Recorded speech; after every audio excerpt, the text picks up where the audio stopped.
Switch Radio Sport. This is Switch.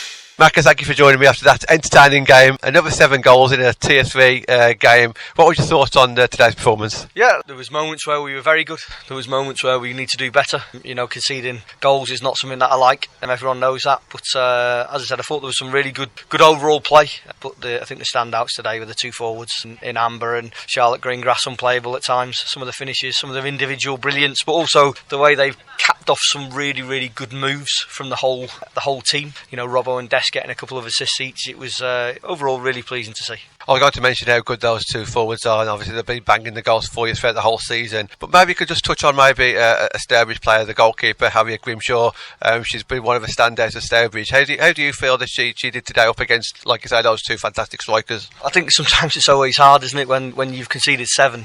But I thought she was remarkable. I thought she was absolutely outstanding. I think she's aggressive in what she does. She's not scared. She's really brave, and that pays off for her. You know, the way she comes and claims crosses, the way she as I said, she's really aggressive in every action that she does. And no, fair play to her. Credit. I thought she was player of the match today for Stourbridge. I thought Stourbridge, they came and had a go. You know, they didn't sit in like they did last time when we were here. They came and they were front-footed and they got in our faces and made it difficult at times. And you know, as I said, listen, when you've got players with disability, you give them a little half an inch and they'll take a mile. You know, you've seen Amber, her 4th goal was probably the pick of the bunch. It was outstanding. So it's the way Stourbridge dealt with them through big periods, I thought was credit to them. But yeah, overall, look, I think fantastic result for us and 3 points in the bag. Absolutely, yeah. And just touching on the league, great position to be in. You know, second in the league. Forest just about scrapped that 1-0 win at the end there against Sporting Kelsa. Is it just a case of you just doing your bits and see what else happens? You know, whatever happens will be. What will be. Obviously, we keep an eye on the Forest schools. We keep an eye on all the schools. I think it's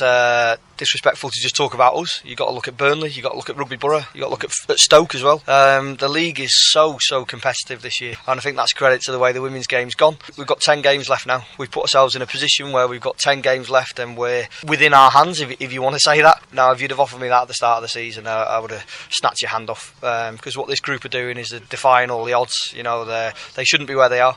We're competing against, you know, huge budgets across our league now. Everybody knows that, but some reason we keep finding a way. So they're a credit to the club, they're a credit to themselves, and as I said, we've got 10 left and no expectation from us, no expectation from the club. We just keep plodding on and see what we can do at the end. Speaking about the credit to the club, a good FA Cup win as well. You won last week against Cheltenham, another Tier 3 side, 2-0 I believe that was.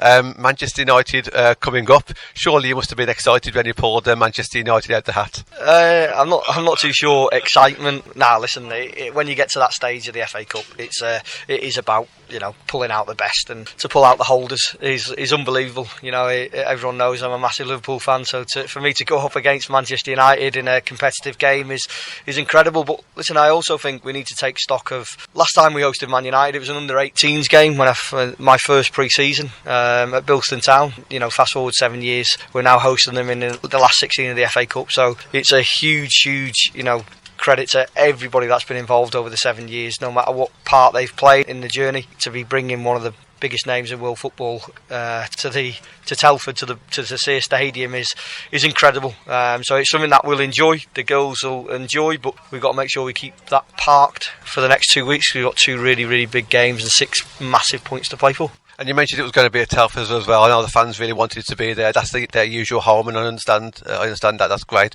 When will the actual date be announced? Any ideas when it will be? Friday, Saturday, Sunday? Listen, we've just been told the 8th and 9th of February at the minute. As I said, it's hard, and I know the ops team are working hard in the background to do all that planning, because we're trying to park it. As I said, it'll be a huge occasion when it comes. It'll be something that we'll all enjoy, and we can't wait for it. But in the interim, it's about Derby County and focusing on what we need to do to get those points next week. But I believe it will be certainly in the coming days when we'll find out when and what is in store on the 9th or 8th of February. Switch Radio Sport.